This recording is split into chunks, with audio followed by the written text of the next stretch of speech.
I'm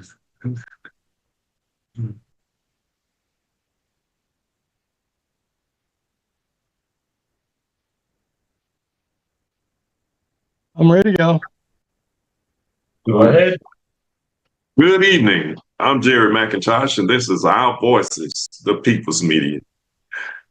Tonight, we got a lot to talk about, especially with those so-called mass jackbooty thugs that has been rampaging and terrorizing the country. Yeah. They've been rampaging, terrorizing people and splitting up families. So there's nothing good to be said about it. But we're about them. But we'll move on. We want to Derek, our host Derek Scott is with us, who is chair of the Escambia County Democrat Party. Also, Jill Lewis Dag, who is with Community Unity Activist. Mr. Vernon Watson, where you'll be watching this show on WBQP TV, Roku, Fire Stick, and YouTube, and also on all my Facebook pages. See Christine Forrest, who is here with us as well, who is the Democrat Party in Santa Rosa County. So I guess we'll get right into it, Derek. Okay, good evening, everybody. Thank you for joining us this evening. We will go ahead and start with our normal roundtable discussion. I will start with you, Mr. McIntosh. Okay. As you know, we got a Jazz for Justice banquet coming up. You know, this thing took over my phone. We got a Jazz for Justice on the 16th of November. It is personal and by Sheila's on Savanti Street. And we're going to have a real live jazz band, everything that works, food, and the tickets are only $40. And I said only 40 because that's cheap for a jazz show, dinner, everything. So, and it's a fundraiser for Moving for Change. We will look forward to seeing everybody there. That's June the 16th. The doors open at 4 o'clock p.m. And we'll have a social hour and then go right into the program. That's it for me, Derek.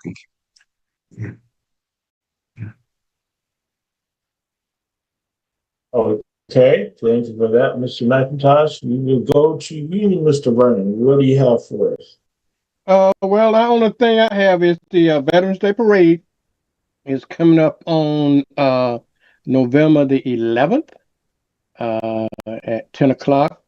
So people got time to register for parade, still have time to get into it and everything. So that's all I have. Oh, thank you for that. Ms. Christina Forrest. Hi, it's good to be here today. It's wonderful to see everybody's smiling faces. For things coming up in Santa Rosa County, on the 18th of November, we will have our DBC meeting. That's our Democratic Black Caucus meeting. That's via Zoom. So anybody who would like to join, be a part of that, in Santa Rosa County, please don't hesitate to reach out to me. We are, for the Democratic Black Caucus, we are going to be looking at sponsoring a family that potentially has 2 family members that are incarcerated. So we are going to be looking at getting a list of what the kids need and supplying a holiday meal and backpacks for the children. Our Women's Club meeting is going to be on Saturday, November 22nd. That's an in-person meeting. That will be at Navarre Library. All are welcome to join us. for the holidays. We are looking at partnering with Grace McCafferty and reaching out to a family that may have been impacted by ICE raids, providing 2 holiday meals, providing, taking the kids actually holiday shopping, and just seeing what we can do within our community. If you would like to be a part of that, we certainly welcome everybody. All Democrats are welcome to become members. And if you're not a Democrat but still would like to participate, we would definitely appreciate that participation. We are steadily sending out postcards to folks who are on the inactive voter list. We have a list of almost 2,000 Democrats that are at risk of being purged off the voter rolls because they haven't voted in at least 2 elections. And both groups are actively reaching out. So again, there's a lot of work to be done.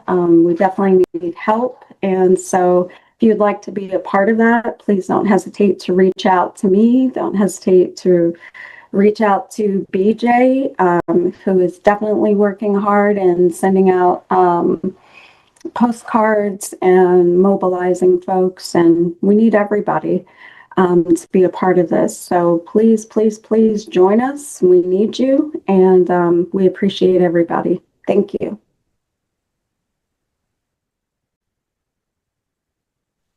Okay, thank you for that. I appreciate it. There's a lot going on in Santa Rosa County. Ms. Jill Listad. So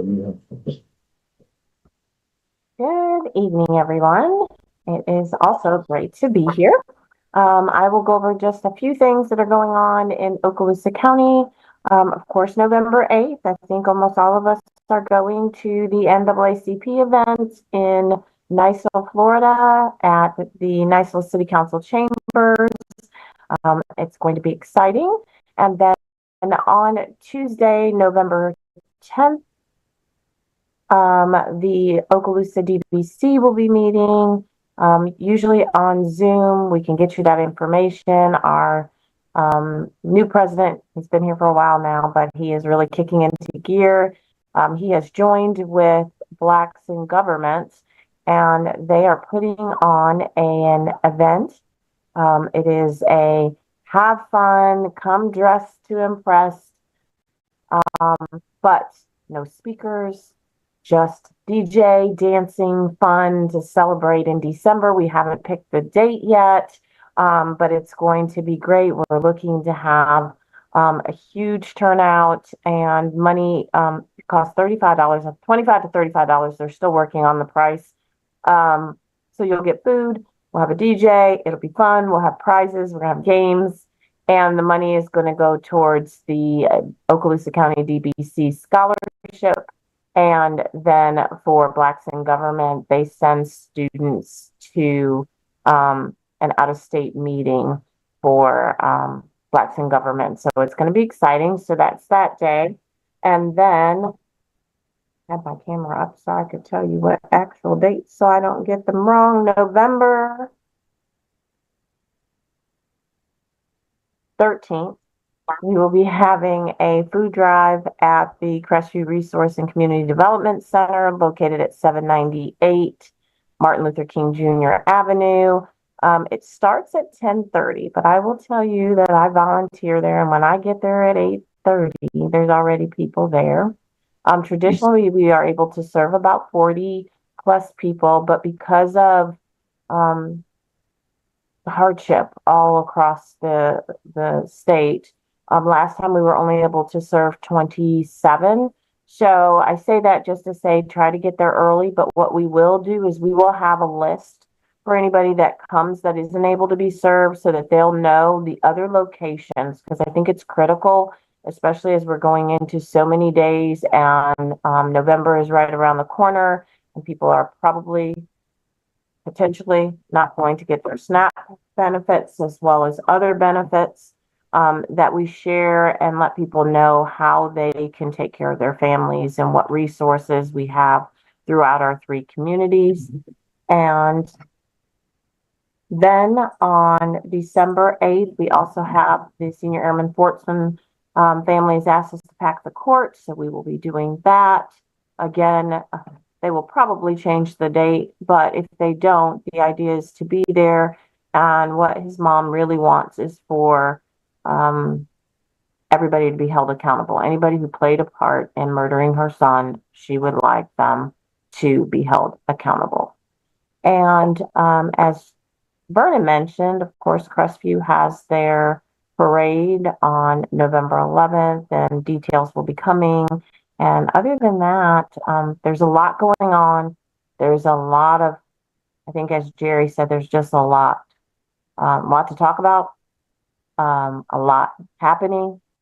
And we want you to know that we are all here to share the information, to answer questions. I think today would be a great day, I'll say this, to either get on Facebook and write a note or call Jerry if he gives you a number so that you can join in this conversation. I'm going to hand it back over to Derek. Thank you so much. Okay, and thank you, Jill. I appreciate that. I saw a lot going on in North Police Accounting. While we're here, I will go back to something that Mr. McIntosh shared, so I'll make sure that we have it because we have the graphic for it. Don't forget the Movement for Change, Just Jazz for Justice fundraiser, featuring Marcus Adams on Saturday, November 16th. Tickets are $40, and the doors open at 4 o'clock.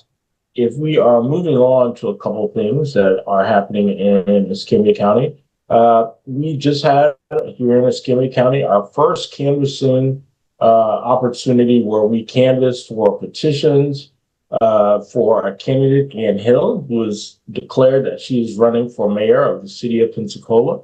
And we're going to do that every Saturday from now through the second weekend in January. So if you're interested and would like to join us, in addition to canvassing for petitions, we're also ensuring that those that we talk to are enrolled and vote by mail. So if you'd like to join us, we meet at our Escambia Democratic headquarters at 2618 Dr. Martin Luther King Drive. We meet there about 1:45 in the afternoon, and we go out from 2 to 4. Once you get your turf assignment, they'll go out and give you all the literature that you need. You go out and knock some doors, meet some people, and get some things done, because this is going to take a community effort as we move forward in 2026 for the 2026 elections. We're operating in the spirit that we're having them, so we're going to do just that and make sure that our candidates are prepared and that our voters are also prepared. In that same vein, similarly to Santa Rosa County, the Escambia County would like to invite you all to our inactive voter virtual phone bank kickoff. It's Monday, November 3rd at 6:30 p.m. via Zoom. Right now, we've got about 16,000 Black voters in Escambia County who are at risk from being removed from the active voter rolls. Just so everybody's clear, inactive voters are if you have not voted in the last 2 election cycles. And here in Escambia County, those last 2 election cycles are either 2022 and a combined 2024 and 2025 special election. So if you didn't vote in those last 2 election cycles, they place you on the inactive voter rolls. Additionally, if they've sent you a piece of mail that has been returned to sender, you also go on that list. So we have about 16,000 Black voters in Escambia County that are at risk of being removed. So we want to make sure that we get them acclimated, get involved, and get them back on deck. So if you're interested, please join us. You get the training. We do it on the phone. You connect your cell phone to your computer, and you just sit and wait for someone to answer the phone. It's the easiest hour and a half that you would possibly spend with us to do your part. And so join us now. You can reach out to Escambia Democratic Black Caucus via Facebook, or you can sign up there on the Mobilize link that you see below. That's mobilize.us /S/ capital INM, capital F, capital U, capital Q. So join us for that. As we move on, as Mr. Vernon said, Please join. You're welcome to join the Escambia Democratic Party as we participate in the 2025 Veterans Day Parade. And that's going to be, we're going to ask everybody to meet at 9 o'clock downtown so that we can be prepared to walk. We'll be giving out flags and just marching and showing our commitment to our veterans here in Escambia County and Northwest Florida. You can join us there. You can also sign up for Mobilize. You can look for us there in Downtown Veterans Parade and walk with us.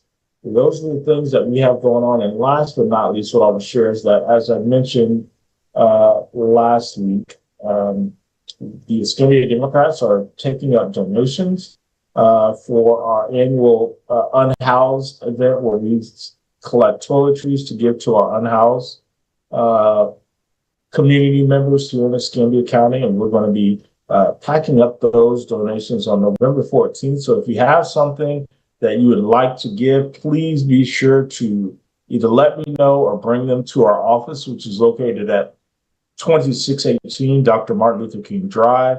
We'll be more than happy to accepting donations. Again, we're looking for travel size toiletries. That would be shampoo, hair, shampoo, conditioner, toothpaste, toothbrush, deodorant, soap, small travel size tissue packets, whatever you can spare, as well as bath towels and washcloths. So if you'd like to donate any of those things, please feel free to do so. Again, our office is located at 2618 Dr. Martin Luther King Drive, and we're more than happy to accept any of the donations that you have. And that is all that I have for the good of the order for Escambia County. I will turn it back over to Mr. McIntosh. Thanks, Derek. Just want to first talk about these people that's running around calling themselves agents who are nothing but Trump's secret military now. But what they have done, they have set up a scenario where people are now have they broke in one man's house. So they had a warrant. No, they didn't break in. They said they had a warrant to come in. Well, they went in, tied up the whole family, robbed them, and now and got paid. Offers 50% off membership. Also, one lady has been kidnapped and raped because somebody was imitating an officer. And so now, all kinds of things are happening. People are being beat up by people with, masks on because they are thinking they border patrol people, immigration officers, but they are not. And so running around with these masks on has caused other people to mimic that. And now they're robbing people, beating up people, raping people. And it's something that, that's really serious out here. And I would encourage every woman to be very careful when somebody come up talking about they have, they are immigration officers, because now they are, and it's been more than one that I was reading about. And it's so many things that are taking place now because of these thugs that's running around calling themselves immigration officers. If they were officers and they have badges on, why do they have to have a mask on? And that's the thing that's really killing, if you would, and also they are splitting up families without any regard for the children, just snatching people off the streets and snatching people away from, and it's nothing new in America because they did it to us, broke up families and all of that. But now they are doing it again. And people are, I still hear people say, no, that's not us. Yes, it is. It's us. It's them anyway. I might not be in that category, but it is them that are doing the same thing they did before. Vern.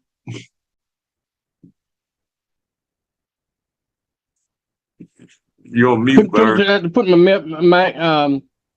my mic on, Jerry. You saying the secret police, Jerry? Yeah. It's not a secret. Yeah. It's tremendously dangerous because, as you were saying earlier, they, under the pretense of Trump's secret police, they can go in and violate people, rob them, and rape them, and everything. Like you said, and some of it has happened. So I just want to know what we're going to do about it. We need, nobody's doing anything about it. We're talking about it, but nobody's doing anything about it. What can America do to stop this food? There's a lot America could do if they had the will to do it. But most of the time, most people won't go along with. There are things being organized right now. People are saying, let's do a week. Don't buy anything for Thanksgiving. Whatever you go get it now, but don't buy anything for Thanksgiving. There are also people saying we should have a national strike, where I found this vase at a thrift store and just a lot of people most of my DIYs are are super planned against out, but that. then But I'm inspired to switch things up and be spontaneous a little. that you, Bird? Yeah, that's in my phone. Uh, Sorry, I jolly pies. but anyway, it's just so many things happening that's unfortunate, but that is affecting the lives of so many people. Christine. I just agree with you. And there are so many people who have been and continue to be affected by this administration and both the action and inaction of this administration. I mean, as we speak right now, the White House is literally being gutted. I mean, I can't imagine if any other president in our lifetime had done anything like this. What the outcry would have been, and these same folks who said, kneeling during the national anthem was destroying America. This man literally took a wrecking ball to the White House. That's not figuratively. That's literally. And it's absolutely disgusting. There are always things we can do. I think the biggest thing we could have done is more people who stayed home could have voted differently than what they did. For those who think their vote doesn't matter or didn't matter, it absolutely does. It absolutely did. And that's why we're in the situation we're in. And never, ever underestimate the power of your vote, no matter who you are and where you live. Because too many thought their vote didn't matter. Too many thought that, both are bad. And so why cast a vote?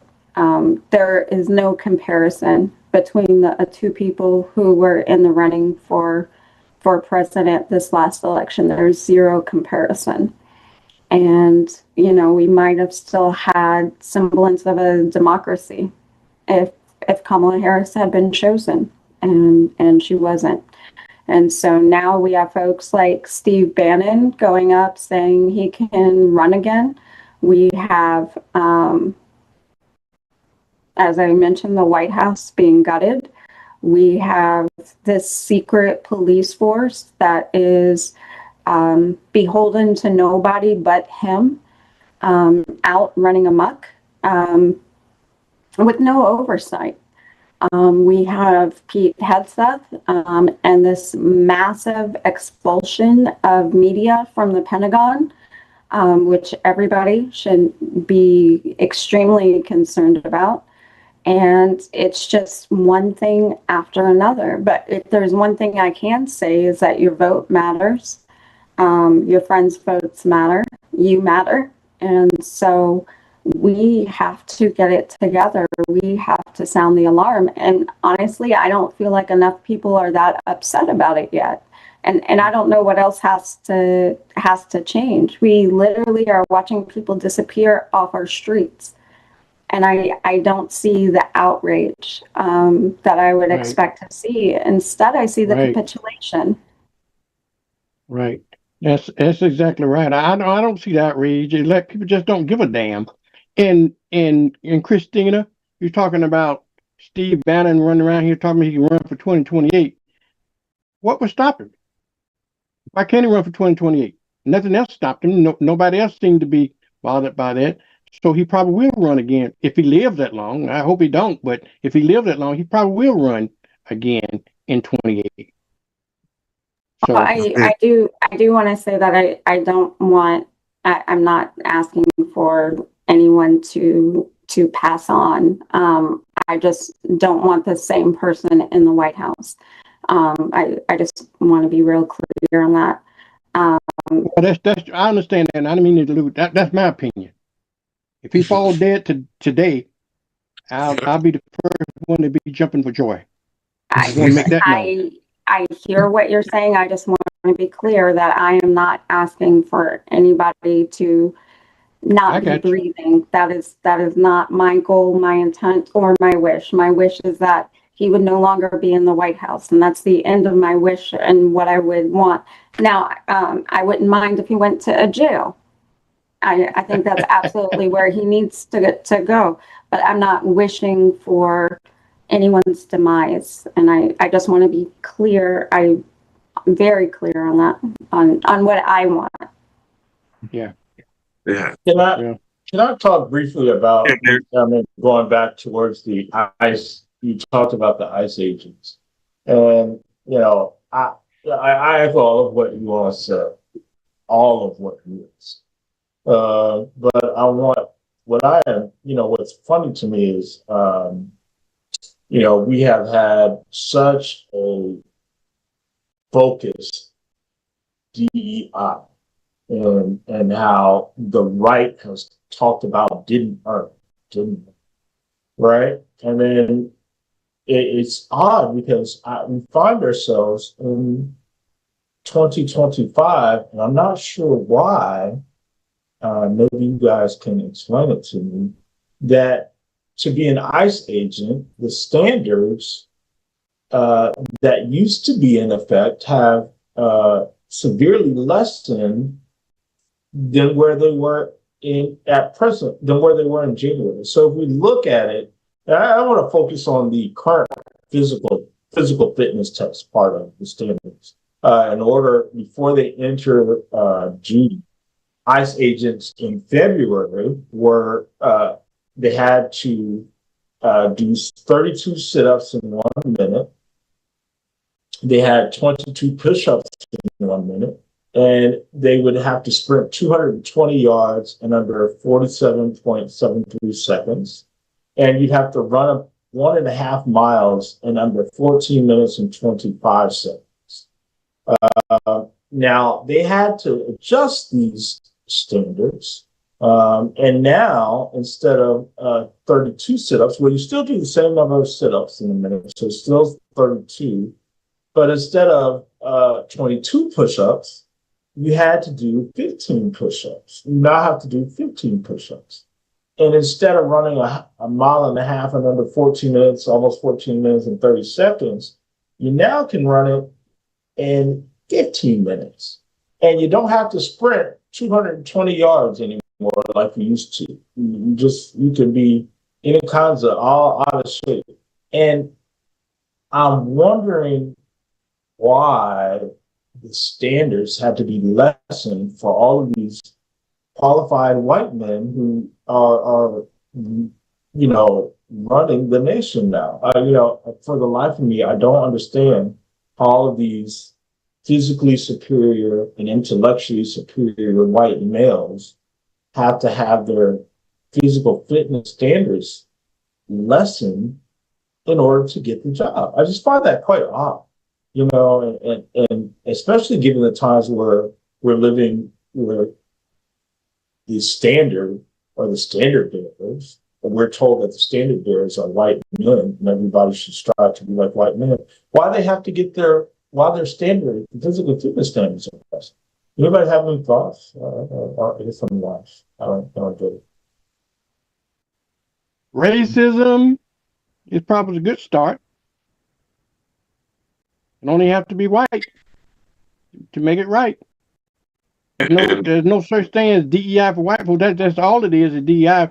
I don't understand the same standard they hold for black folks and brown people, people of color, don't apply to white people. People think they're so superior they don't need a standard, but yet we can't get a job. We always have been double qualified for our job. We knew that from the beginning. We wasn't double qualified for what we did, we wouldn't have got the job in the first place. Then them sons of bitches didn't have enough nerve to say you was a DEI hire. And every black person in any job equivalent to a white person, probably twice as qualified as that white person. Okay. And so, but the only thing they want is to get rid of you black and brown folks. You know, qualification doesn't matter. You know, only thing you have to be is a lackey and a racist to be. You know, I never thought in 2025 we'd be back in the ice ages again, but here we are. Yeah, I guess it's being kind of silly in my question. I know it's just I laugh at the hypocrisy of how we aren't able, people of color aren't able or qualified to do it, but you can't even meet your own qualifications. Right. That's the piece that I'm going down, and we're seeing even with these ICE agents that over 1/3 of them are failing the fitness test. So that's a lot of folks. And these are minimum law enforcement physical fitness, standards. Well, Derek, you start at the top of the heap. To look at the president of the United States, the most unfit, the most unqualified person of all times. Okay, right. But yet he's leading the country. I get it. So to me, when I look at it, I guess this is more of a message to people of color to not feel bad, never feel bad about know who you are, because, never, you should never even let anybody make you feel that you're less than, unqualified, or not able to do certain things. Because as we're seeing, they can't even do it at the time.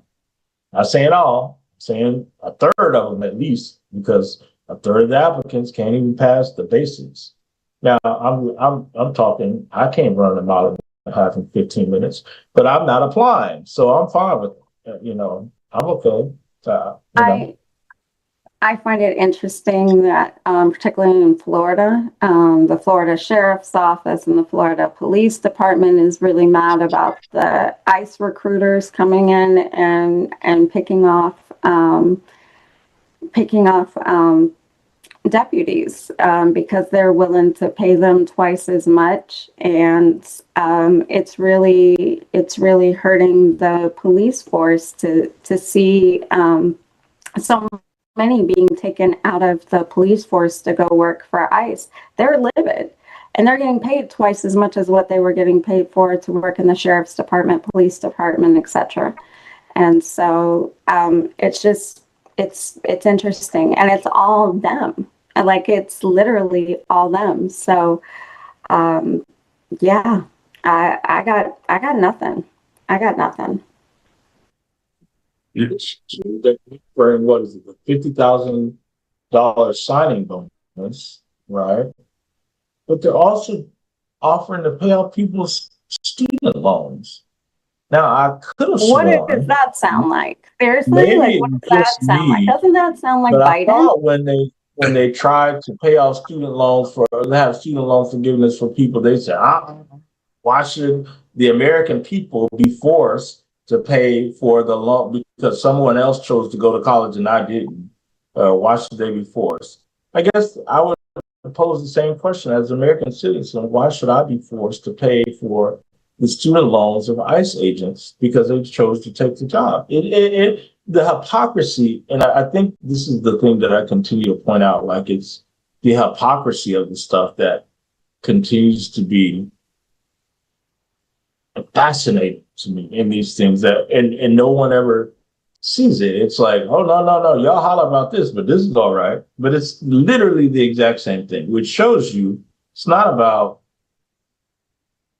certain people, it's about who's receiving them, right? And who the perception of who's receiving said benefits on. I just find it interesting. Also, when you see what's going on, it is really, really just out there. And as you said, Vernon, who's gonna stop him? The Supreme Court is with him. And that's another thing that we have to talk about. Section 2 of the Voting Rights Act. The Supreme Court is acquiescing everything that he wants. As a matter of fact, when you go back and read about John Roberts, he'd been uh, on uh, on the rampage for a long time to end voting rights in this country because he don't feel that black and brown people should have a right to vote in this country, and if they do, they shouldn't be able to run for office. And this is what they're doing now.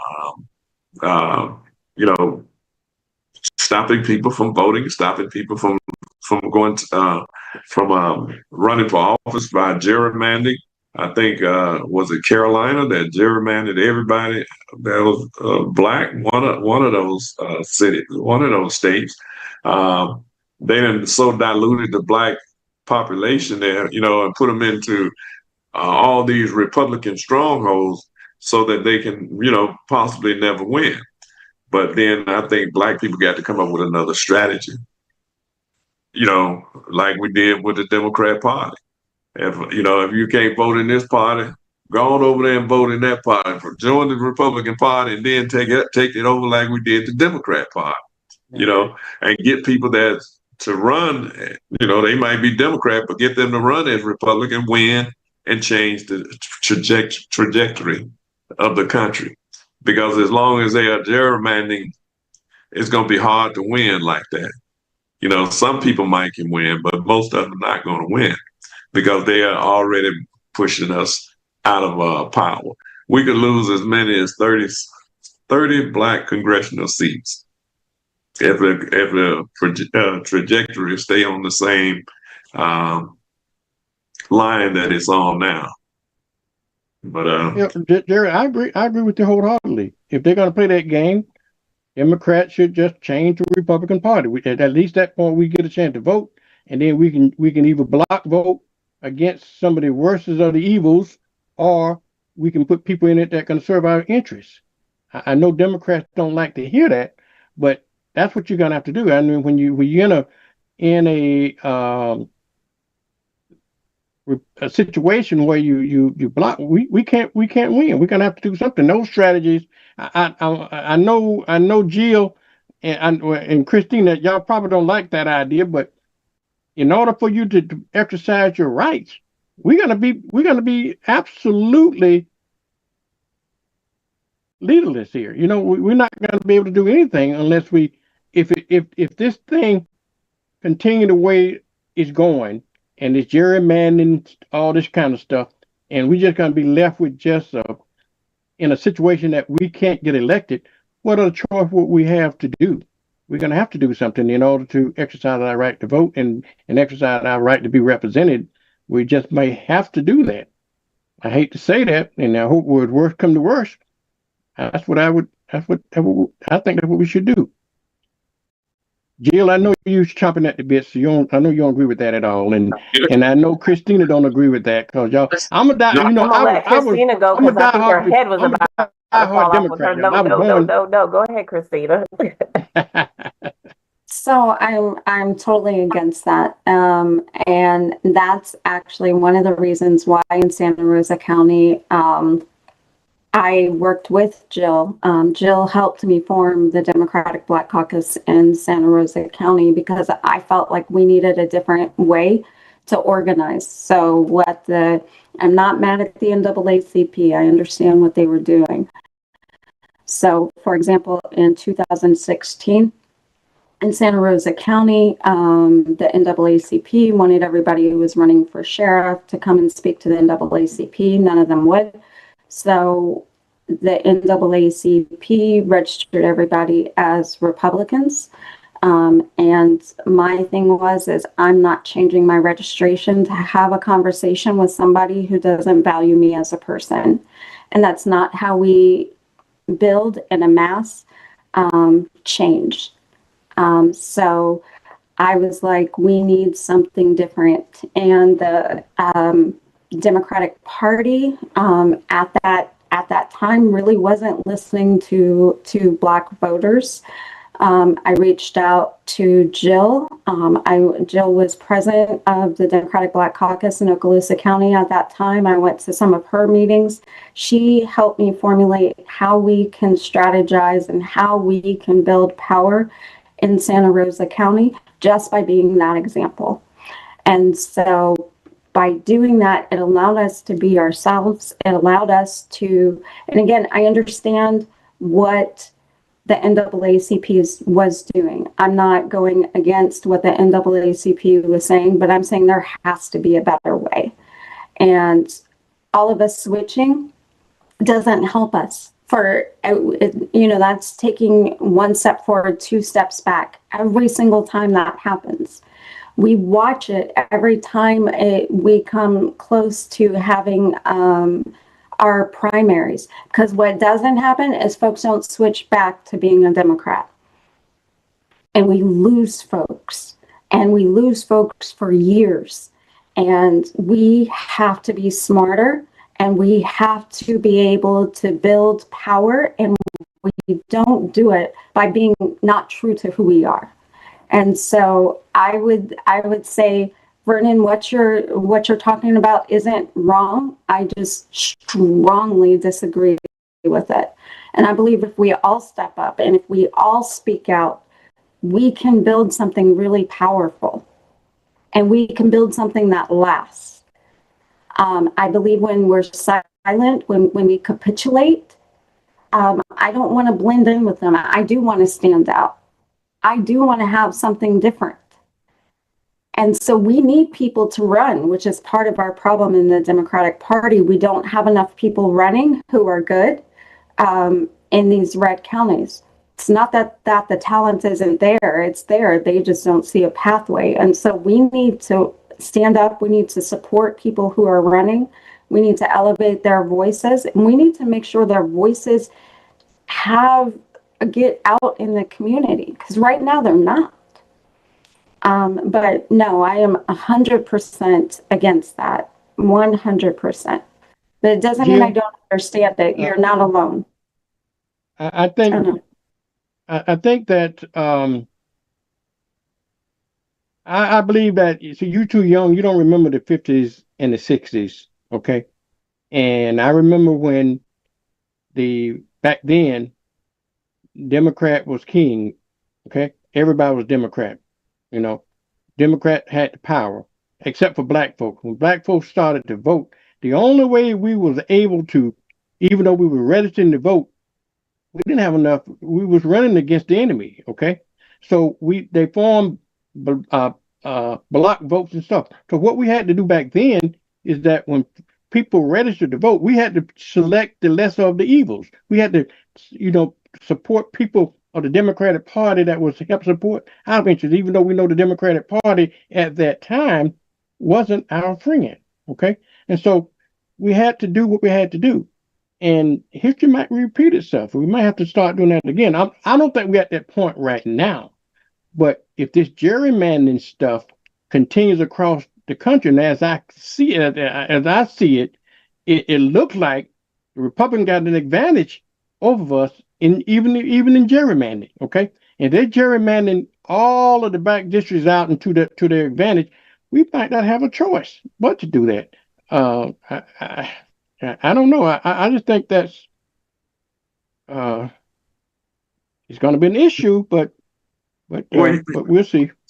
Vern, most I know BJ, we'll come right back to you. But I know back in the 60s, before when Kennedy was running, is when a lot of black people became Democrats. Right. Because it was a big majority was Republican right. At that time. But they were the Dixiecrats then. But soon as black people began to vote into the Democrat Party, and that was a strategy. They said, we're gonna go over here and vote and get the worst of the worst out, and get people that's going to represent us. And that was basically what happened. That's when the Strong Thurmans and all of them, they left, the Democrat Party, Right. go to the Republican Party. They were the same people that were running the Democrat Party. So we ran them out. So maybe we can run some more out of the Republican Party and make it a better party.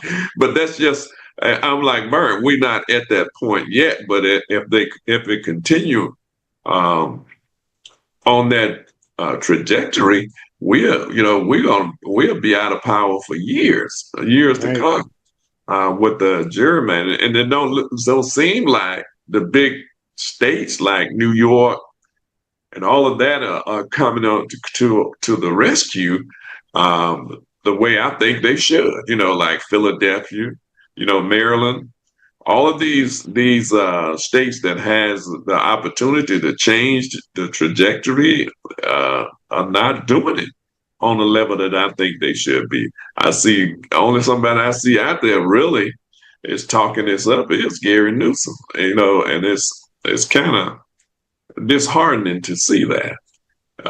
Bruno, BJ, go ahead.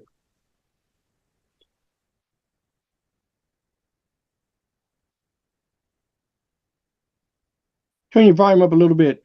Can you hear me? Does that sound better? Yes. Okay. I was hearing that you're saying when Section 2 of the Voting Act falls, because this court wouldn't have taken it up if they didn't have intentions of basically ruling Section 2 of the Voting Rights Act unconstitutional. So let's not pretend like we don't know where this is going. So when that portion of the Voting Rights Act falls, Section 5 is already done, and we know what will happen as a result of that, meaning the possibility of losing 30 Black elected officials. You're saying at that point, we have to make a decision on what we're going to do in that scenario. You're not saying that that's a strategy that should be implemented now, but you're saying if we lose 30 black members, we're not getting back in the majority for either of you two's lifetimes, Mr. Vernon and Mr. Jerry. And I'm gonna say like Christina, I'm not saying that I want y'all to go, but but just the reality of how long humans live. We will not have any power in your lifetimes. We probably won't have it in mine. So what do we do in that instance? How do we strategize? And I have been a registered Democrat since I pre-registered at the age of 17, but my politics are Black. And so it's not blue or red, it's Black. And so I have to make a decision on what strategies can we implement moving forward in order to ensure that we gain power, that Black people gain power back, no matter what umbrella that is under. So that's what I'm hearing from Mr. Vernon. And you can correct me if I'm wrong, but that's what I was sort of hearing from you. Not necessarily that we just need to alienate the party that has gotten us this far, but if we are put in a scenario that could very much so be a possibility, what are the strategies that we can implement in order to regain power back? Well put. Well, and also when we are talking about strategies, we're talking about making sure that we have a voice at the table. But you push, when we joined the Democrat Party, back in the 60s, like you say, I've been a Democrat all my life, But when we joined the Democrat Party, we joined to change the Democrat Party. And to be, because the Republican Party was continuing with people like Eisenhower and all of those individuals who was not for civil rights. They were against civil rights for the most part. And so when Dr. King and all of them began to, even before that, they were protesting. John Kennedy, when Dr. King was locked away and then they was trying to get rid of him in prison, Kennedy offered to help Dr. King and the King family to make sure Dr. King was free. But the thing about it, that's when a lot of people that was Republicans changed over to the Democrat Party. And when they changed and drove overnight, and when they did, the Dixiecrats went crazy. You know, Strong Thurmond, he was running for president, and all these other people, they were running. Because they didn't want a civil rights bill, they didn't want a voting rights act, they didn't want fair housing, they didn't want us to have anything. They wanted Jim Crow to stay in place as a law against us, and they didn't want us going to school with them, which I didn't care either. That definitely wasn't a thing of mine in the first place. Yeah. But they didn't want us going to school with them. They didn't want us eating in the same restaurants. They didn't want us have access to hotels. You had when you were driving, you had to get up at 3 o'clock in the morning and slip, ride to daylight, so you won't get caught out there or somebody lynch you somewhere on the road, because you couldn't stop at restaurants, and a lot of times you couldn't stop at filling stations because they it was called filling stations. Then you couldn't go there and use the bathroom to relieve yourself. So it was just so many things that changed over the years because of Black people joining the Democrat Party and electing people from the Deep South, and then electing Black people as well. Once we got the right to vote, we began to elect ourselves to represent us. And too often, there were people not really that we elected, sit back and didn't do a lot that could have helped the situation by coming. And it's just like now, I don't understand if we talked about it last week. If you're in Washington D.C. and not doing anything, that it's closed. You can't really make legislation. Then you should be out in the community across the country as much as possible. I'm talking about those who are in Congress and the Senate who are locked out. Hit these communities. Make sure people know what's going on. Make sure people know they are about to lose their health care. That come November, the SNAP program is gone. They need to be out there talking about these issues so that people know that they won't have, insurance, medical insurance. About 20 million people, 20 to and maybe more, would not have insurance, and the insurance is going to skyrocket just because of that. So they need to be out talking about that. Jerry, not only that, I think that they ought to take a page out of the Canadian playbook. Okay, if they can't go in their community and hold town hall meetings and so forth, do let the Canadians do commercials, run commercials across the country. People see those kinds of things. We should be pushing back on Trump on everything that he has done, tearing down the White House, tearing up the country, everything. But it's appeared to me that we're not pushing back at all on it. Okay, and most of America is just sleep at the wheel. We're not responding as the way I think. We're not hearing anything. They're just hoping. The only thing I agree with what the Democrat Party is doing right now is holding they're tight on the shutdown.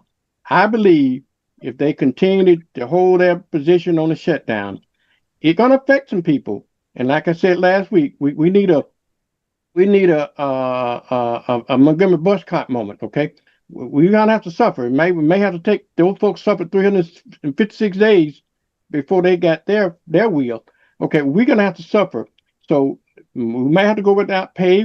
I might not have to get my Social Security check. I don't care. But sooner or later, when those things start hitting, I believe that the Republican Party is gonna feel the heat on it because they're in control.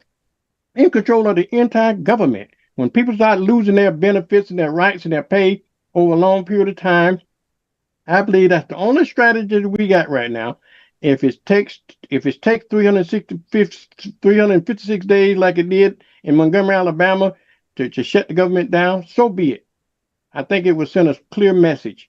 And I know I'm probably alone in this thought, but that's the only thing we can do right now. Okay, and because So, I don't see them doing anything else. And like I say, there's no public outcry. And another thing, I got the mic, and they brought up the point the other day, which I didn't really think about. But even in the No Kings March, we was underrepresented in the No King March. Where were the black folks? Mhm. In the No King March. So y'all help me understand this, okay? Go ahead, BJ.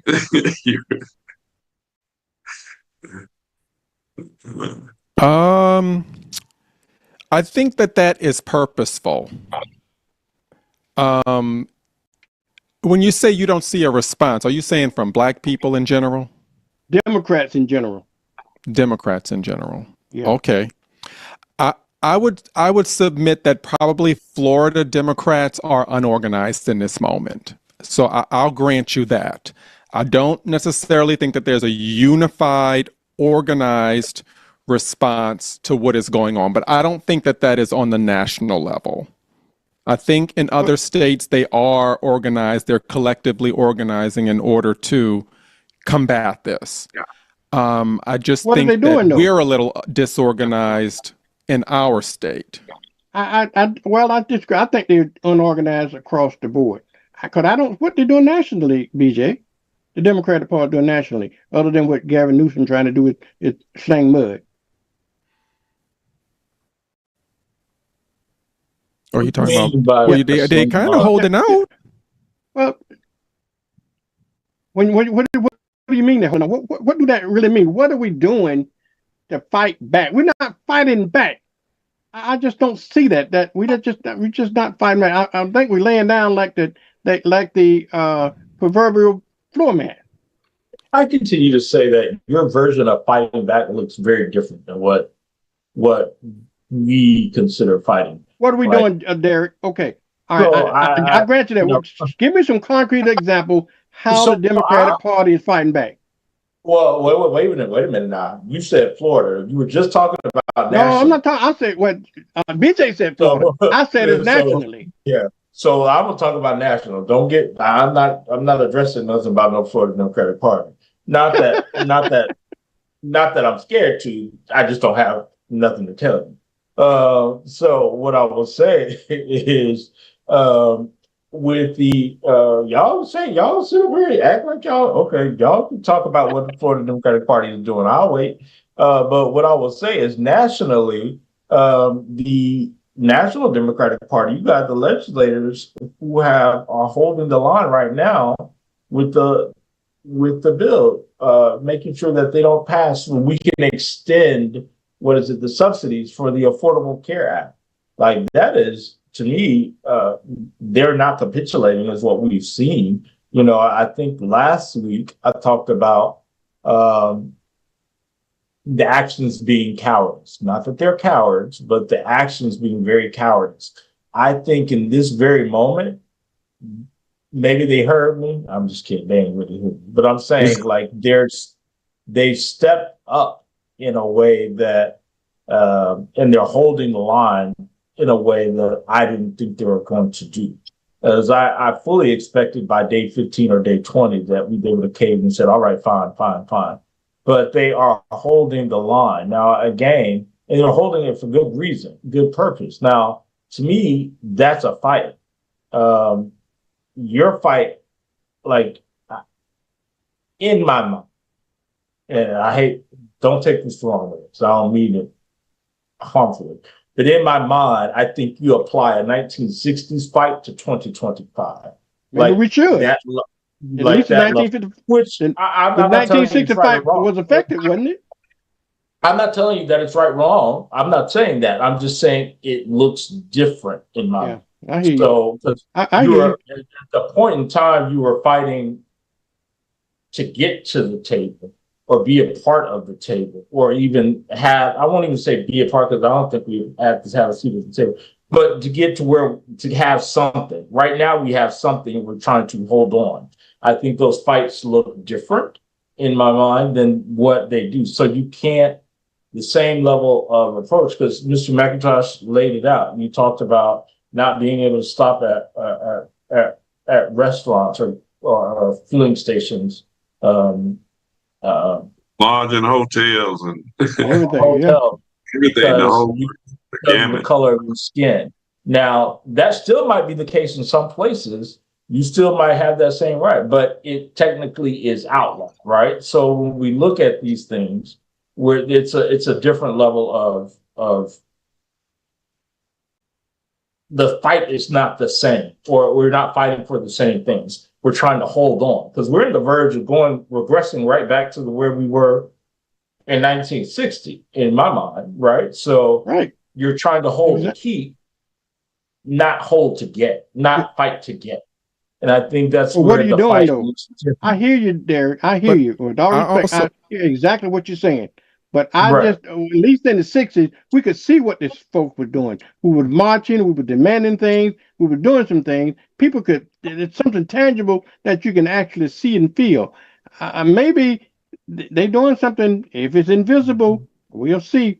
Jared, go ahead. I cut you off. the only thing I would add to that is not only does the fight look different for us than it did maybe for Mr. Jerry and Mr. Vernon, but I would submit that the fight for people under 30 looks different for them than it even looks like for us. Mhm. So we're fighting in different ways than the people who are under 30 are fighting because our generation saw a lot of black firsts. That generation less than 30, they used to seeing black people in positions. And Yeah. so that no longer stimulates them. You have to think if you're 30 years old, Obama was the president when you were a child. So you to think about it, if it's that long ago. So you grew up having your first black president, something that was monumental for us was something that's normal for them. So when Mr. Vernon says that we could potentially lose 30 black seats, that sentence hits heavy for us, and it does not hit heavy for people 25. They're like, we care about what you're doing. We want more than just a black face in the position. We want to know what you're doing for us in that position. Whereas we were just Somewhere, happy to have that person there, just, yeah, because that was what we wanted to have done. but somewhere I read that he who forgets their history will soon doomed to repeat it. Right. Now, And Christina and Jill, y'all both your flappers were gasted when I said Florida. I ain't got nothing to tell you about what Florida Democrats are doing. So y'all had a visceral response. So could you outline what it is that Florida Democrats are doing? Sure. So I would hold up Maxwell Frost, Representative Frost, first and foremost, who is the first Gen Z representative for the entire nation, not just Florida. How he is actually going door to door to talk about how people's insurance is going to be rising, how he is holding town halls, how he is holding the line. And he is beholden to his community. So I want to be really, really clear on that. So when we're not seeing a whole lot of Democrats right here, it's because we don't have a whole lot of Democrats in power right here. So when we're talking about, please go ahead, Derek. Counting because you gave me Maxwell Frost. I've got one. We got 8. We got 7 more that are in Congress right now. So you got one. What's 2 through 8 doing? So you can go and take a look at Frederica Wilson's post. You can go and take a look at several other posts that are doing the exact same thing, holding the line, holding town halls, getting that word out. And so let's talk. You're saying that Frederica Wilson had a town hall. That's what you said. I'm saying she's getting the word out. Okay. So social media post. Yes.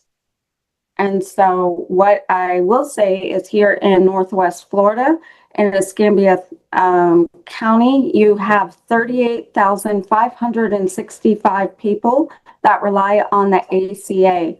They are looking at an average monthly premium increase of $554 per month. In Santa Rosa County, we have 14,989 people currently on the ACA, looking at an average increase of $564 per month of an increase. In Okaloosa County, there are 22,333 people currently who get their health care through the ACA. They would be looking, if Congress doesn't renew these subsidies, at an increase of $563 per month for what they currently hold. That's what we're looking at. That's what we're fighting for. And so there is not a. Go ahead. There's not what? Go ahead. So there is not a single. Not a single. There is not a single Florida Democrat who has caved in. Every single one of them is holding the line. Every single one of them is going on the news. Every single one of them in their districts, in their area, talking about this.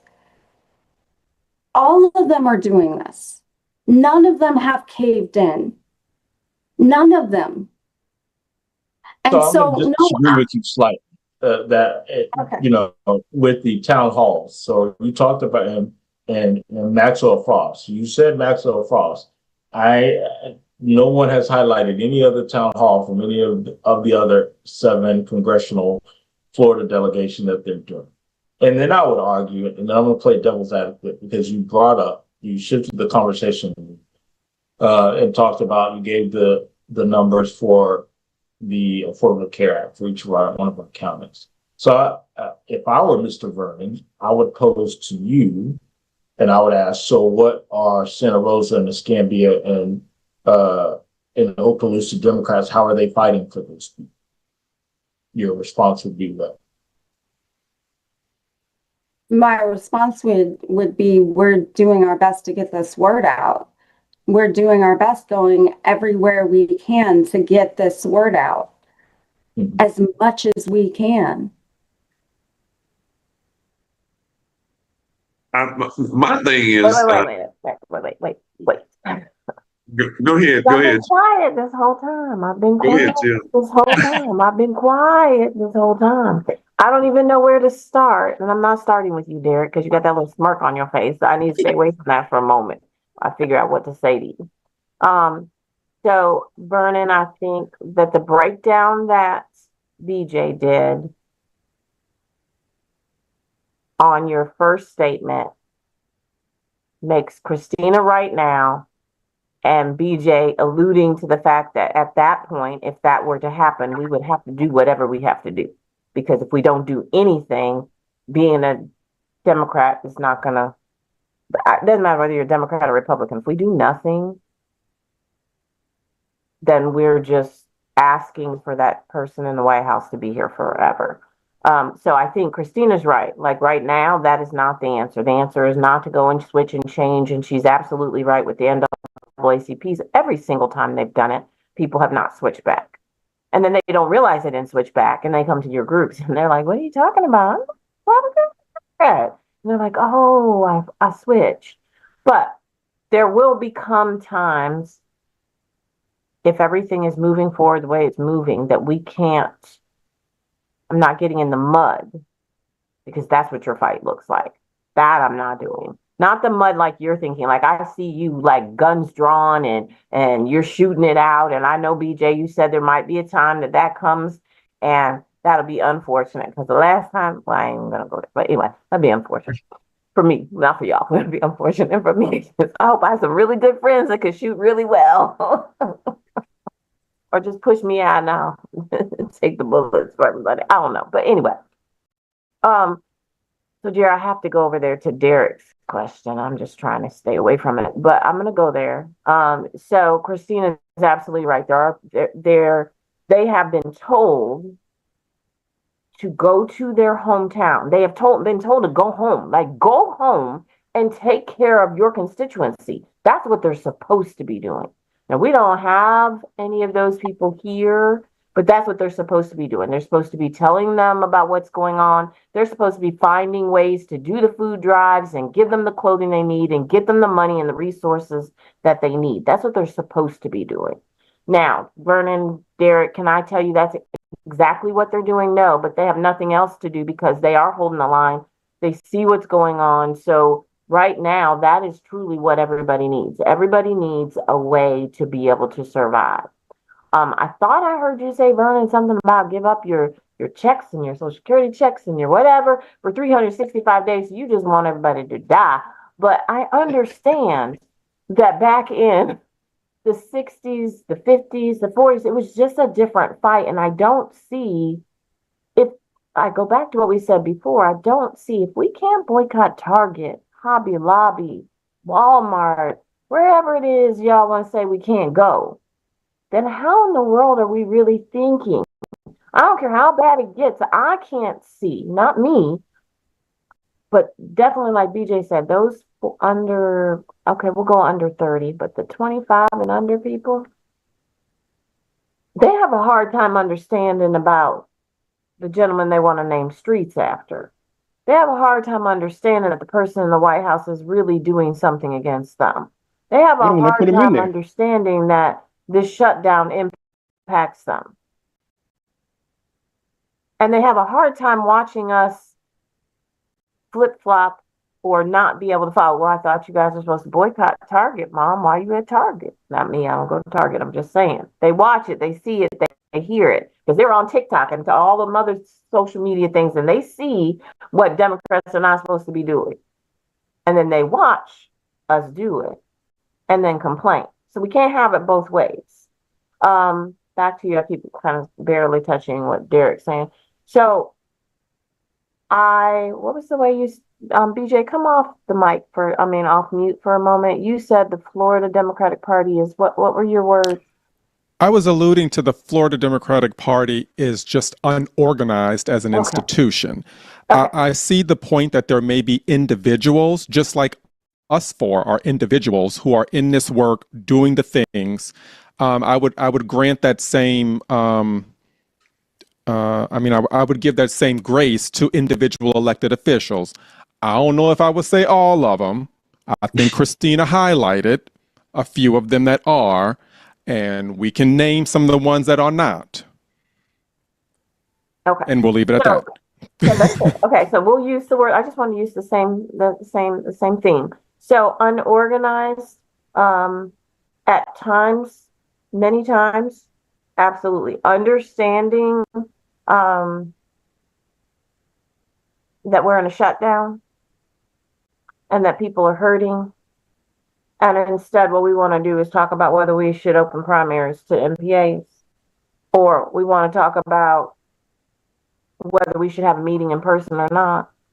To me, says yes, that they're distracted in a world that doesn't fit where we really are, and unorganized because they're too busy trying to make sure that we have days of action that aren't actually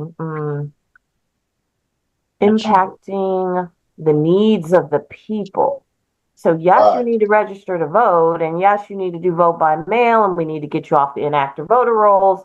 But right now in the shutdown, is that where we need to focus? And how is focusing on that, A, helping anybody, and B, showing that we were ready and we were prepared? Because again, none of this should be so shocking. It's shocking that we were shut down, but we were shut down the last time he was president. So why are we shocked? And you were shut down for 35, I think it was 38 days, whatever. So you haven't gotten there yet. So you know you're not opening before that. It's going to be at least that long. I think for me, it's just, there's going to become a time where we cannot, Christina, we're going to have to fight different.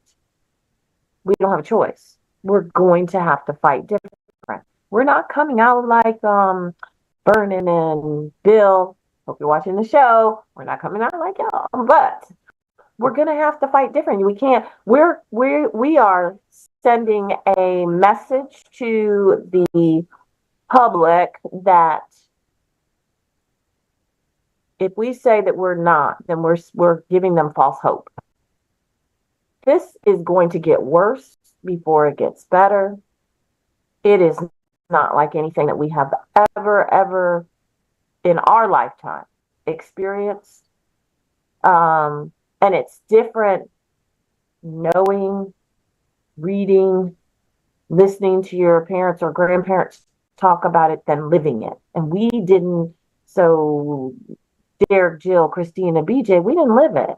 And our kids, if you have kids or your nieces, your nephews, your cousins, your brothers, your sisters, they didn't live it. Mhm. So you see it, you're shocked, your mouth falls up, and you're like, oh my gosh, but now we're here in it, and this is just different. This is, I don't even know how to help people. So Derek, yes, there's more they could do, but what should they do? What could they do? I don't know. Because right now I feel like I'm trying to do everything I can to get the word out, as Christina said, to make sure people know where to go get help, to be active and engaged and not give up. Because at times it gets difficult. There's enough stuff going on in everybody's individual lives to then throw on the weight of this political nightmare. It's overwhelming. And everybody's not sitting on millions of dollars where they can just be like, oh, okay, whatever. But also, to our people that don't look like these people that are on here right now, you see it, I think. You think you feel it, I think.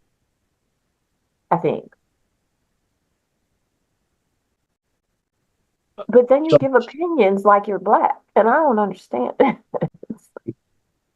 Because it doesn't impact you the same way. So you'll say, "Oh my gosh, the shutdown's terrible," da da da da da, and then you'll go dig into your 401k where you got thousands of dollars. Why are you shaking your head, Christine? I'm talking truth. I am. I'm just saying. I'm not saying that, and that's not to say that there are not wealthy and well-off people of color, but there are, like the No Kings thing. Vernon, you want to know why? Part of it was very purposeful. But the other part is, hey, we're not asked to come to the table any other time. This was for them. They see what's going on differently. He's not a king. Okay, he's not a king. He is hell for us. They haven't gotten to hell because that's why you don't see the reactions. That's why you don't see the people going out and doing, waving a sign, having speakers. I'm not saying that I believe between the 3 counties and I guess Walton County, maybe there was almost 10,000 people, maybe 7,000, I think the number was. Because I think you guys had 5, they had 3, and then 1. So let's go with, you had 3, so we had 2, so that's, let's say 5,000 people. 5,000 people. How many Democrats do you have, Derek? Okay. 60,000. Christina, how many Democrats do you have, or BJ? 20. Okay, and we got 23. So there's 5,000 people out there waving signs, speaking truth. No king. No king. No king. Government's still shut down. We still have people that are homeless. We have people that aren't getting benefits. SNAP benefits probably will not come out November 1st. Now what are we going to do? I personally don't need to wave a sign to tell that man that he's not a king because he took it the opposite way. So, you know, I mean, like, I get the concept. I just think right now,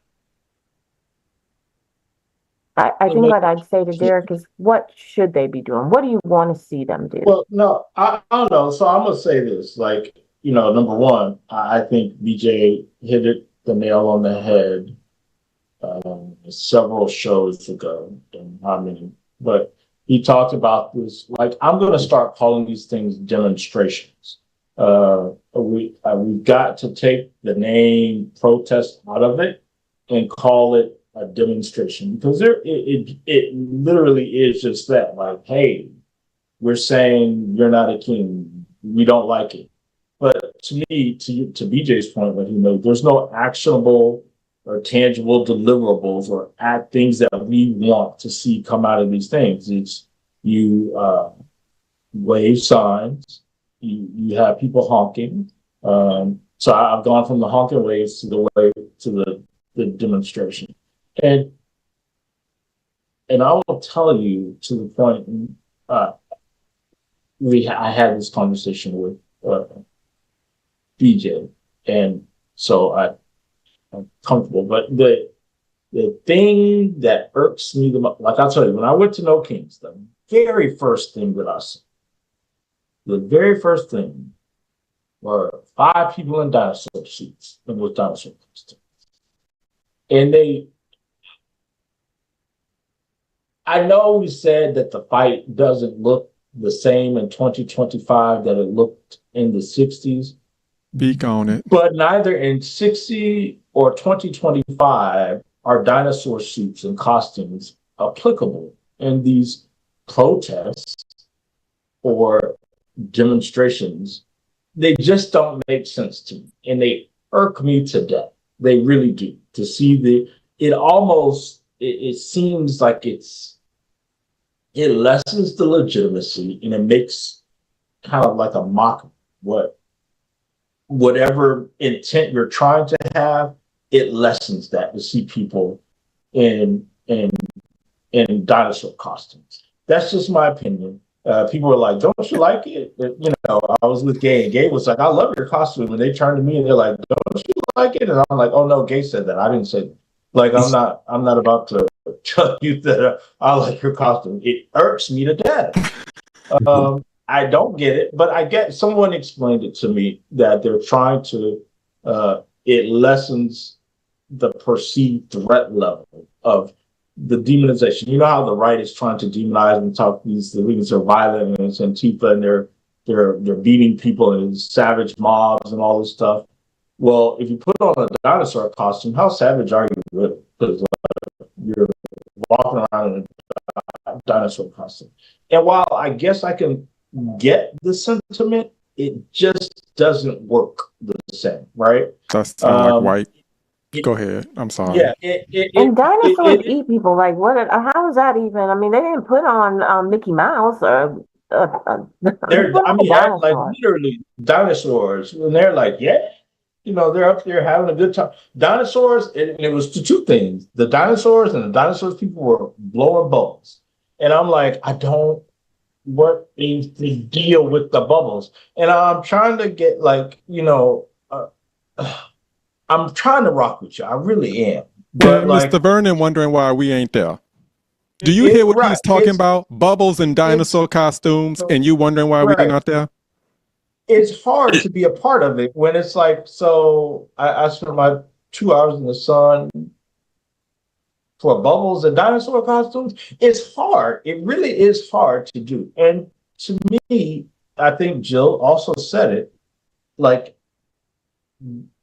the No Kings is a very white lens focused reaction to what is happening. It is not induced, it's not like conducive to or all inclusive of what Americans are feeling. It is a very visceral response for white Americans to this oppressive, authoritarian, or fascist style of government. It doesn't look at it. Like I look at, you know, I talk about, you know, maybe my positions are a little harsh. Like I talk, listening to the farmers who are suffering. You know, they're like, oh Lord, I'm losing my crops, this, that, and the third. Well, you should have known better because you had a bad experience the first go around in 2016, right? And you voted for it a second time. And then it makes it hard for me to feel bad because these same folks who are experiencing the hardships are the same folks who sued the federal government to block Black farmers from receiving benefit and help that was long overdue to them. So for me, I'm like, oh, your chickpeas going down? Okay. It's soybean. Well, that's soybeans. Yeah, that's what it is. You ain't got no soybeans? Okay.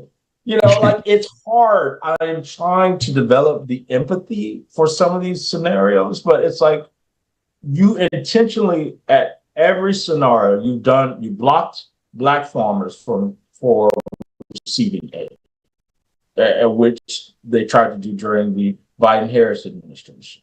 You suffered the first go around, but you were so dead set to not have a black person in the highest seat in the nation a second time that you said, I'd rather my fifth generation farm go belly up than to see a Negro in the seat.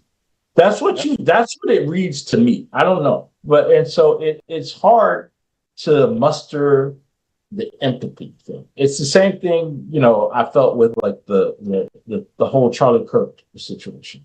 But I want to go back because you talked about what Florida congressional people are doing, right? And I want Representative Jared Moskowitz's speech.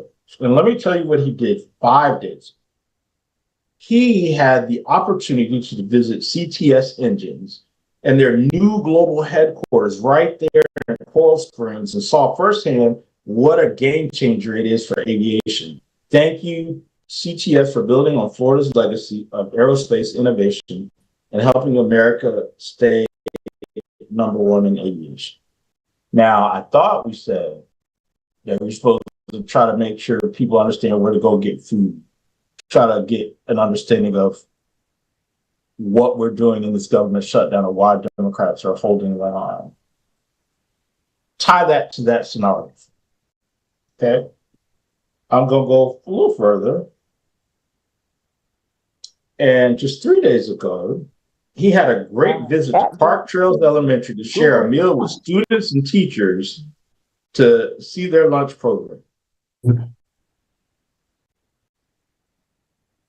Again, same scenario. We're supposed to get food out to folks and get the word out to folks about what's happening while Democrats are holding the line.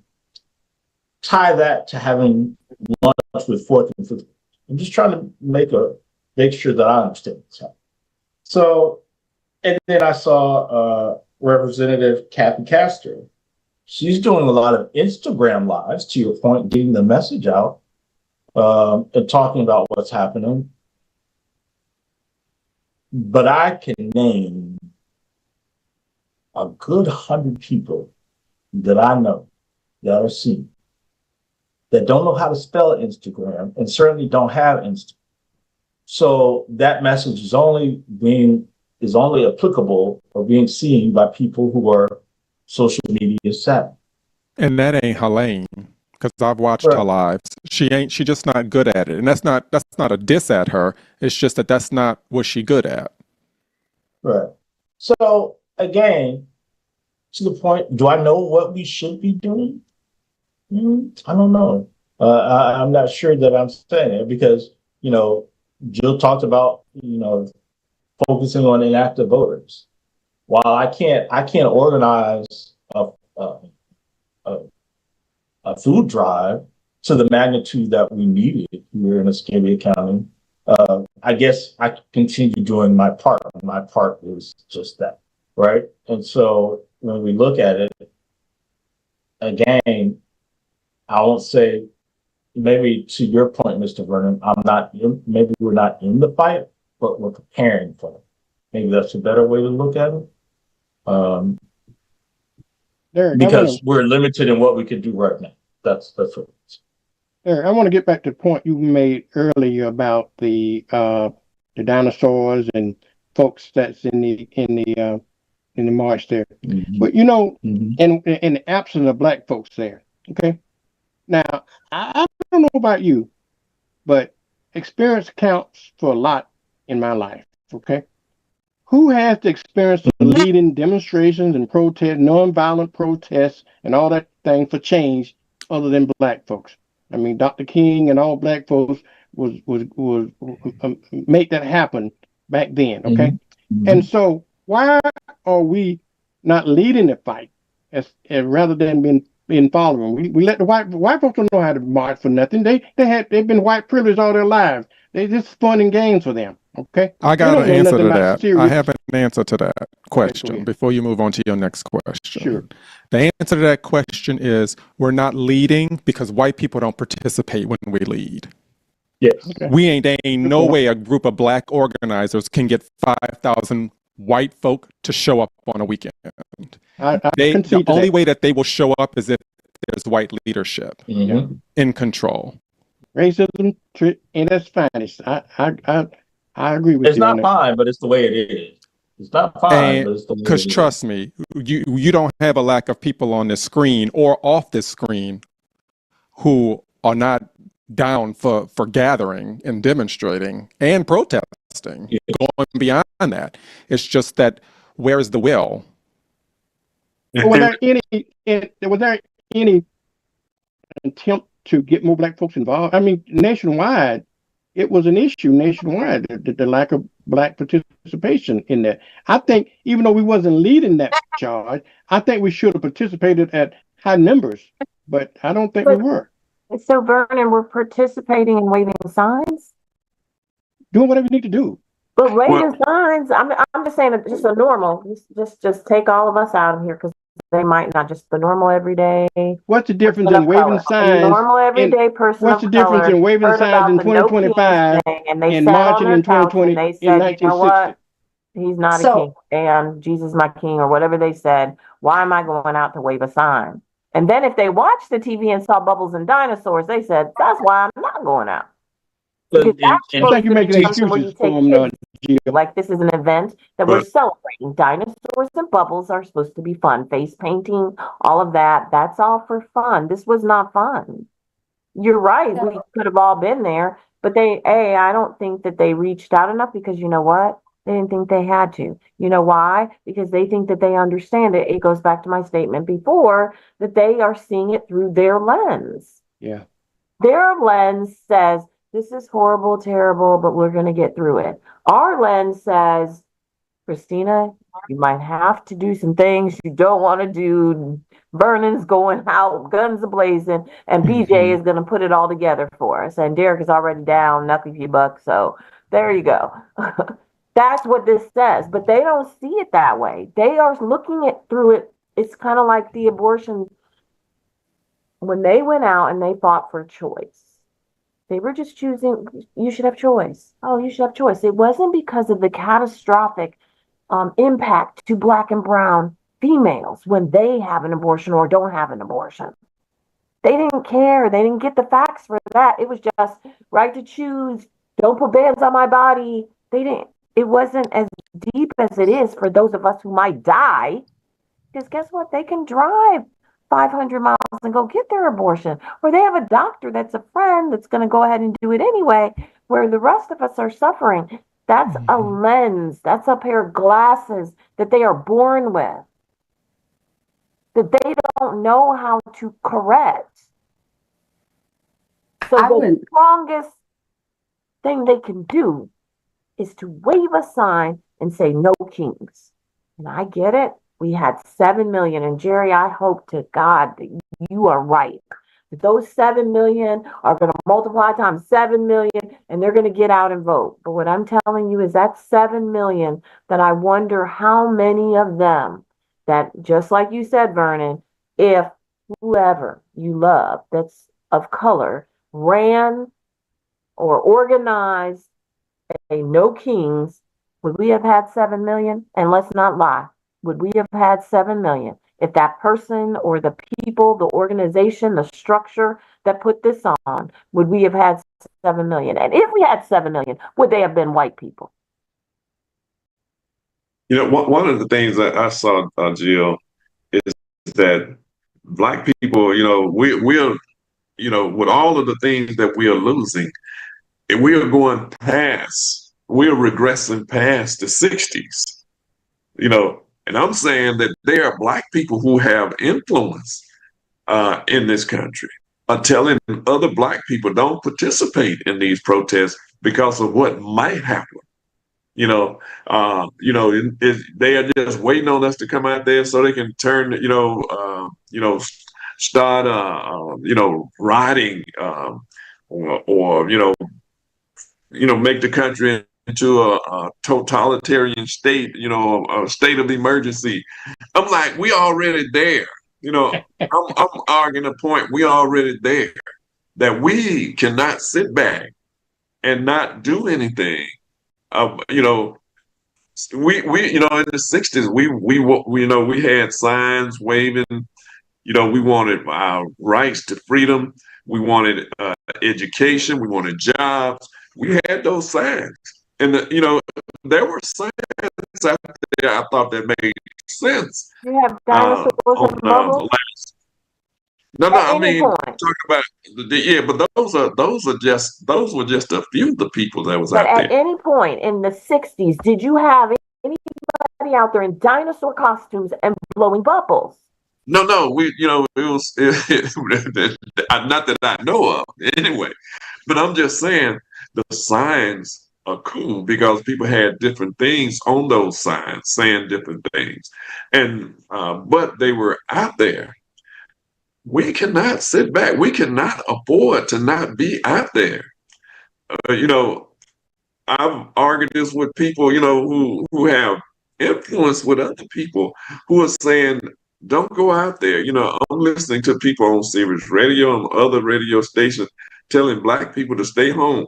That's like telling Black people to not go out and vote and participate in this. We got to be, we got to be strategic, of course, but we got to be out there because it's us going to lose more than anybody.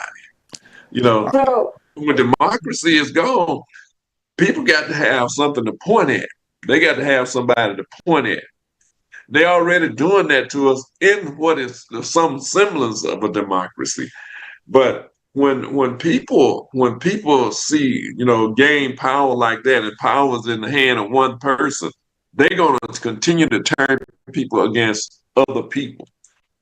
And there are people who, and I know y'all heard about these young Republicans a couple weeks, last week, a week before last. They want to see people in the gas chambers. They want to see people lynched. You got to be some kind of cruel or some vile, cruel person to want to see that. All the name calling. The use of the word nigger was just a it was flying out of their mouth like it was nothing. And they are saying what other people are thinking.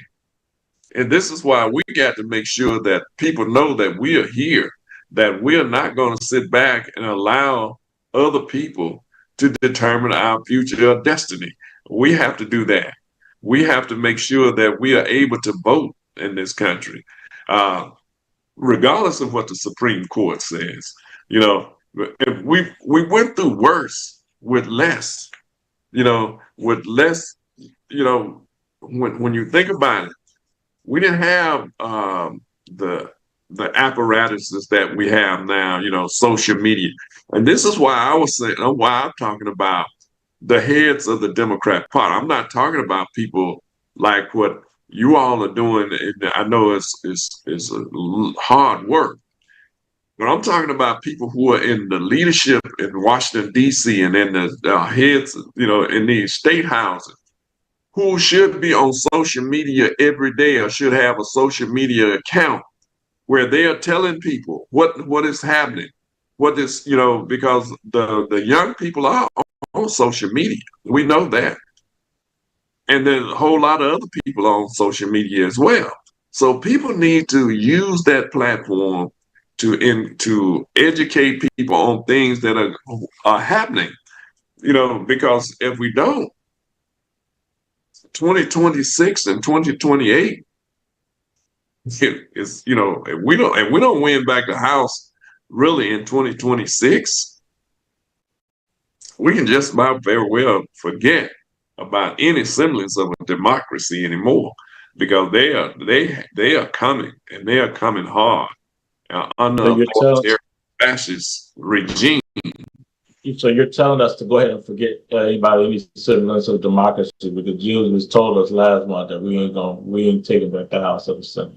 So, I'm just saying, like, if you stick to Jill's, that's what it is. I did want to share, like, oh, sorry, go ahead, Jill. I was gonna say, if any of you wanna go ahead and share some better truth than the truth, feel free. I wanted to share this. I don't know if you guys have seen this, but it talks about, so everybody has it, the longest shutdown in the U.S. And you see number one and number two have the same things in common. Yep. Number one, over here, we can point out on the one side, the president is the exact same person, right? But it also happens to be the same party. But in that, who has control of both the Senate and the House of the Representatives? The Republicans. They have control of both houses. In the others, where the what's these people? Where Democrats, Lord have mercy, I forgot the name of our party, where our Democratic presidents had government shutdowns, again, two under Clinton and one under President Obama, you still see the same thing. Republicans are in charge. Maybe under President Obama, they weren't in charge in the Senate, but they still had control of one of the chambers of the House, of the Congress. So for all those folks who keep talking about it's Democrats, and I say that because we got this long vitriolic message on Saturday at our office. I was called a blue-haired alphabet EMF, because right, that's what he said, like a blue-haired alphabet EMF, because I am responsible for the government shutdown. This is from someone who suppose is a Democrat, but they're mad because we're holding up they're disappointed in the party and we're shutting down. All of us, I think most of us on this call on Friday got a text from Jimmy Petronas. Mr. Vernon, Mr. McIntosh, did you get the text? Did you all get it? I didn't get it. I don't know. I didn't get it. If I did, I didn't see it. Yeah. So I'm gonna read it for those who did not receive. I think most people in Escambia and then certainly in Santa Rosa got it, and then Okaloosa got it. It says, it's from Jimmy Petronas, and it says, Congressman Jimmy Petronas here, find resources and stay informed at petronas.house.gov. Says the government is shut down because liberals are demanding over $1 trillion to fund illegal alien health care, B, radical transgender surgery. Derek, why are you repeating that? Why are you repeating that? No, People like me that didn't get it, great. Cause I automatically delete anything that got an R behind it that looks like Republican. So maybe don't. But again, we're repeating all this nonsense to our audience that may have not seen it. But I want them to see it, so I want them to hear it, so they can hear the nonsense, because it's critical to understand. Because these same talking points, again, whether I read it or not, they're still going to hear it because it comes on Channel 3, comes on Channel 5, comes on Channel 10, comes on Fox, it comes on CNN. They hear it the same way. We just talked about it last month. We don't have to confirm it, though. Some things are not worth repeating. And then they said dead people on Medicaid rolls. Now, this is what they're saying that we're holding the government up for. But again, I go back to our chart that it's not Democrats who are doing this. When we talk about the folks who are getting their health care, we talked about protecting the everybody's health care. There's people who are going from $25 to $600 insurance premiums, from $50 to $3,000 insurance premiums. Now, again, that might sound like, oh, well, some people, to Jill's point, might be able to just go in your 401k and pay the premium, call it a day. Everybody ain't like that. Everybody can't do that. So this is why they're trying to protect your ability to have health care in these United States. And I just want to make sure that we're clear on what's actually happening, so that, because people did get it. I know it went to, most of the people in Escambia and Santa Rosa County got it. You know, it's whether you were Democrat or Republican. This is the first time I've ever gotten something from Jimmy Petronas, but it was smart. Now, I say that to say, I sent a message to say, hey, CD1, Congressional District 1 got this. What we gonna do? They said, oh, we gonna get Cue on the cricket Facebook. sound. Right. And we're gonna send out a social media post. Well, that's not the same because these people got it to their phone. Like, and the only people who see Florida Democratic Party posts are Florida Democratic Party people or people who are just so mad they like to see what's happening so they can hate. That people, everyday people are doing it. And then we have a swath of people who are just not on Facebook. So, you know, I say all that when we go back to these are the things that to me are actionable items that we could be doing to ensure that that people understand the message, getting it out. You know, I fully thought that we would send a text message to the same folks that got the text message from Petronas to say, he's a lie. This man is a pathological liar. Say, hey, Escambia Democrats could send it out, but we ain't got that kind of money, to be quite frank. So here's where we are. And this is the things that we need. These are the things I think that to me are tangible things that we need to be doing. And where we can't have, if we can't afford to do them, you know, like by text, to me, I look for our Democratic leaders, whether they're in Congress, whether they're in Florida House or in Florida Senate, to be having these town halls discussing these. What you said, Jill? I said they can't. They don't. They don't have the money to send the tax positive. They don't. Yeah, no. And that's a whole nother story. That's because our DNC people are not raising any money. Yeah. But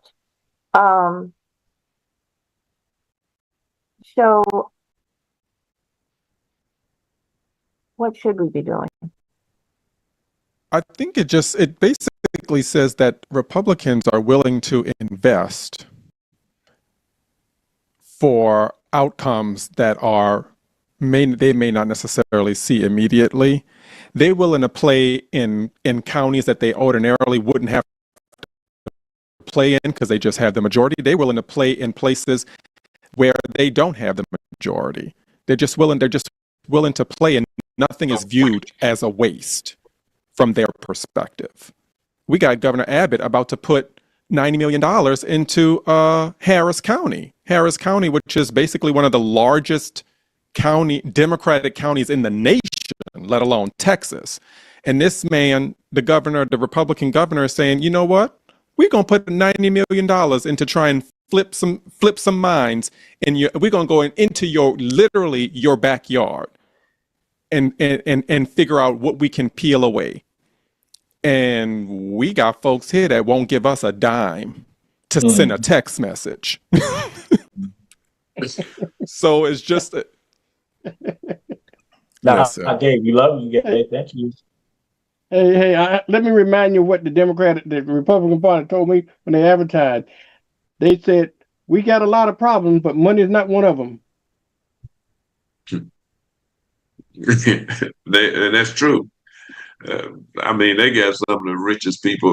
Look, when you talk about building this $300 million ballroom, and the people that's going to pay for it are some of the most richest, powerful people in the world, are now going to be even more powerful because they got more access to the president, and he's gonna have to do a lot of things that they want him to do because that's what they are doing, buying access to him. And the thing about it, the American people are being left behind by miles, and everything that he's doing is to hurt, especially in particular Black and brown people. I mean, everything he's doing. And he's sending his goon squad out to harass and to do all kinds of damage. But it's to keep people separated. You know, and this thing this would, I guess, bother me the most because even though we know that white people don't know how to lead protests and demonstration. We know that. But that shouldn't cause us all not to be involved, because what's at stake is too great to me. I mean, I guess because of what I've seen, we're regressing back past the '60s when the Civil Rights Bill is going to be gone. Section 2 of the Voting Rights Act probably gone. Section 5, which was the pre-clearance, gone. You know, uh, affirmative action gone. DEI, which was never part of legislation, that was some big business put into place to act as if they were really recruiting Black people. But what we're going to have to fall back on now is the 13th, 14th, and 15th Amendment, especially the 14th Amendment. We got to use it to our advantage as much as possible. Because what I see, if we don't stand up for what is, Jill, you was talking about the young people. If we don't stand up now, they are not going to have a future to stand up for, because they're killing education. They're most people are not going to be able to afford to even send their children to school. They're screwing up the environment. I mean, it's just a whole host of things that they are doing that's not conducive for the future. I mean, it's damaging to the future. Well, I'm going to say something that ain't that popular. Y'all probably going to get upset by what I'm about to say. I just came from a wellness retreat where we went to look at the indigenous Mayans and all of their ruins and their pyramids, etc. And the tour guide was telling us about how they really don't have a word for king, but it's basically the Mayan word. The best thing that it could translate to English was king. And so, but the Spaniards, who obviously conquered these indigenous people in their colonization, they were shocked at the way the king behaved, because the king was actually responsible for his entire village. He was responsible for feeding them, making sure that they were well clothed, making sure that they all had shelter, and making sure they were all fed. And the reason why you wanted to have a village that was healthy, that was housed, and that was clean and well taken care of is because you depended on the strength of your village if it was a neighboring tribe that was going to conquer you. So it was the duty of the king to ensure that that everyone that he ruled over, and I put that in quotes, was well taken care of. That ain't the way this country work. So we don't ensure that everyone who lives in this nation is well fed, clothed, and housed. That's not the way we run things. We actually kind of run things like European kings. We got people in power who take care of the rich people, who only care about themselves, and they could care less what the subordinates are doing, which is completely opposite from the way a lot of indigenous tribes used to operate. Your kingdom was only as strong as the people you were leading. So I would venture to say we do have kings. We've always had them. So when SNAP benefits go away, why are we pretending like people ever cared about whether we ate or not anyway? When housing vouchers go away, why are we pretending like this government ever cared about whether or not people had safe shelter anyway? So my thoughts are, we're just seeing a manifestation of how this government has always treated it, just on an amplified level. But at any point in time, there was always somebody who was left out. It's just that the people who are being left out is getting magnified. The numbers are increasing. But at any point in time, there are people being left out of the system.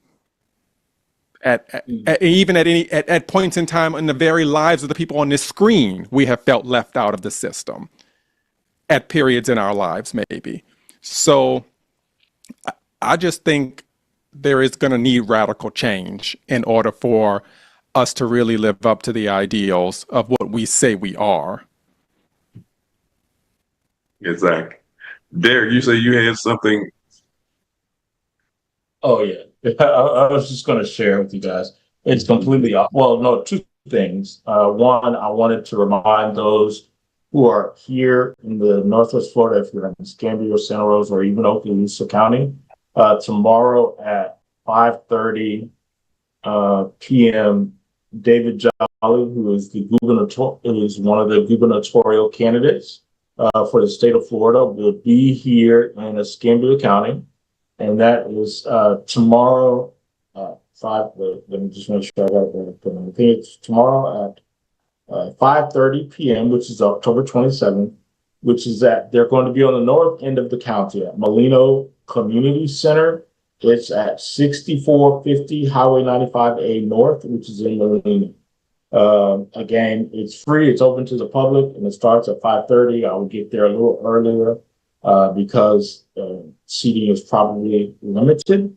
And it is going to be moderated by our very own Hale Morissette. We all know Hale, wonderful individual. So join that. Be sure to go out and join that if you are interested.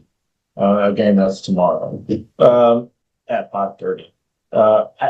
It wasn't anything really critical. It was just something, I just wanted to share something that brought me joy this week, and it's completely off subject. Has nothing to do with anything, but I would recommend if you guys are looking for something, well, yeah, maybe so. If you're looking for something that I just wanted to bring you joy, I spent an hour of my day yesterday and an hour again watching it. The Versus, I don't know if you all are familiar with Versus. Versus was a great way for us to get through the pandemic. They put it was like battles of R&B, hip hop, and singers. They had along with Gladys Knight, Anita Baker, and Patti LaBelle versus the other folks. They just got together and did an amalgamation of their collection of songs. They had one yesterday that was Cash Money Records and No Limit, and it was just phenomenally well. And again, for me, if you think that No Limit won that battle versus Please Meet Me Outside, because it's absolutely phenomenal, I would ask that anybody go back and watch it. And it's probably going over, I know it's going over Jill's head. I don't know if she knows either one of those folks are, or either one of the groups, but it was a great verse. Wow. I know BJ, being that he is. You thought Cash Money won, or you thought No Limit won? No, I absolutely thought Cash Money. Definitely Cash Money won. Yeah. But Mia X turned it out. Yes, she did. She did. She was the star of their show. Jill, No Limit is make you say, nah. Come on. Work with me. I know you know that song. Everybody knows that song. Maybe not. So anyway, that's all Okay. 2 minutes. All right. Any of y'all flying this holiday? We boycotting, remember? Oh Now yeah. that I can boycott all day long.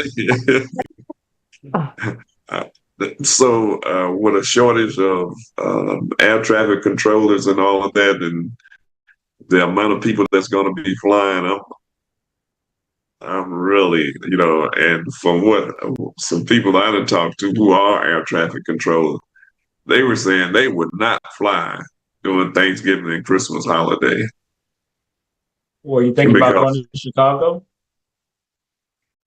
I was thinking about it. To go over to New Orleans and catch Amtrak. The ticket up. It goes. That just go to New Orleans. I mean, no. You got to go to New Orleans. But if you go to New Orleans, it'll go from New Orleans to Chicago. I know one leave Mobile and go to New Orleans. I don't want to do that. You could change. Yeah, you can go from Mobile to New Orleans, but to me, I guess it's 6 in one hand, half dozen in the other. Like to me, I would just drive to New Orleans and get on the train versus taking the train. Yeah, because you got to make all those extra stops. Yeah, I'm telling you. I Well, I know we're getting ready to close up, but I do want to send my heart out to everybody in the path of the storm, especially in Jamaica and Cuba. Our hearts are with you, and we will definitely keep you in our prayers. I want to say, don't forget our Jazz for Justice fundraiser, which is sponsored by Move for Change, featuring Marcus Adams. Sunday, November the 16th at its personal venue as 2016 West Advantage Street. It's $20 per person. The doors open at 4 o'clock p.m. And we're looking forward to having a great time, but also raising funds because we know if you think things are bad now, wait till in another couple of months. It's really going to get bad, and people need to know that it's going to get rough out here. It's really going to get hard, and I hope that somebody has some sense in the Republican Party, which I mean, to come forward and say, "Hey, enough is enough." But I doubt it very seriously, and I hope the Democrats don't cage giving one scintilla to what they are doing to make sure that the people can keep at least their health insurance, because everything else they are taking away from them. And we know that health insurance has been one of the major things that bankrupts so many people in this country for years until President Obama passed that Affordable Care Act, and with no limits on how much insurance you could have and keep. I'll turn it back over to you, Derek. Well, we thank you for joining us this week. Please be sure to join us next week at the same time. Thanks for watching. Have a great week, and we will see you Sunday. Take care.